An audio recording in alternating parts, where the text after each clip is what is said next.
Why do some people not draw realism? Is it because they just don't want to, or because they don't have the talent? Hello everyone, it is Shipwreck Samantha here, and today I'm going to be talking about why I don't draw realism. But first off, I want to say there's absolutely nothing wrong with drawing realism, and I find when I see artists that draw realism and paint and sculpt realism, it is just amazing to me, and it blows my mind, and it's crazy to me that people do that, and they can do that, and they do it a lot, and it's just, I think it's great. It's just not for me, and here's why. While I'm talking about these points, in the background you'll be seeing this drawing of HELA I did, the goddess of death from the new Thor Ragnarok movie coming out, because I saw the new trailer. I am so hyped, so I was like, I've got to draw her because I'm so excited. Okay, back to what we were talking about. My first reason for not drawing realism is how time-consuming it can be. At least for me personally, every time I've done a realism piece, it has taken me a lot of time. Probably with the exception of my Maleficent drawing, I think that was 2 or 3 hours. I like to create a piece and finish it and move on and not spend weeks on one piece. I just don't have that kind of patience. I like to sit down an afternoon and draw and create a drawing from start to completion in one day.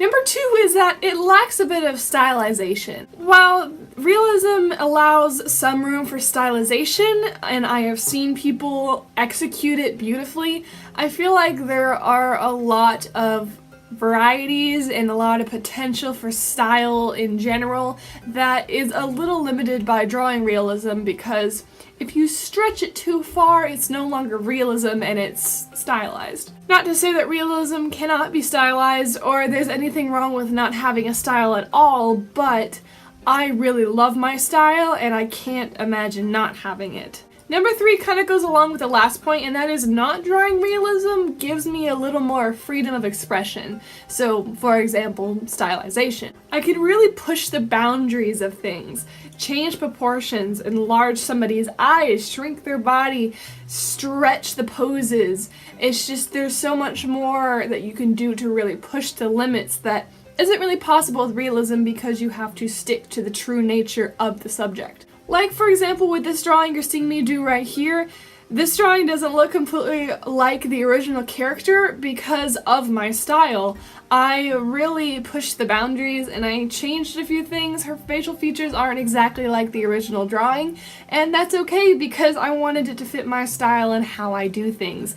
But when you look at the drawing, you can still recognize who it is, and that really was my goal to begin with. But again, there's absolutely nothing wrong with drawing realism, and from the stuff I've seen people do, it is absolutely amazing. But the last thing I want to mention is the importance of actually being able to draw realism even if you don't use it in your art. My original goal for my art was to be able to draw realism, and I can say I have for the most part achieved that, and once I achieved that goal, I went back to finding my style and I found it. But the important thing is I wanted to understand the fundamentals of drawing before I found my style.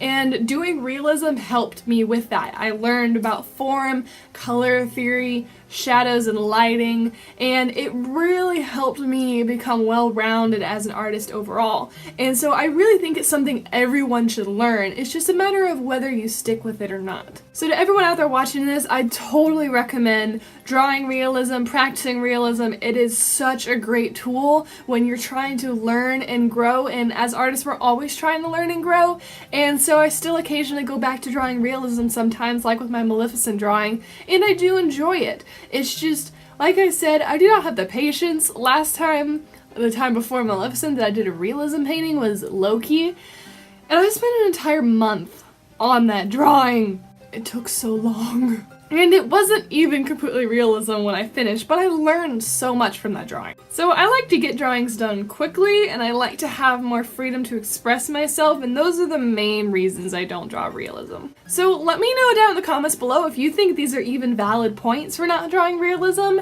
If you draw realism or not, let me know in the comments, and also tell me why. Is it because you enjoy or don't enjoy doing it, or what other reasons do you have? Well, those are my points. I hope you guys enjoyed watching the drawing. Let me know if you are also really excited for Thor Ragnarok, because I'm so excited. Ah! So who else is hyped? Because I am hyped. That's all I have for you guys, so don't forget to leave your thoughts in the comments down below about the topic I talked about with drawing realism and also about the movie, because come on, I need to know that somebody else is excited about this. And if you want to join my pirate crew, don't forget to hit subscribe down below, and I will see you guys in the next video.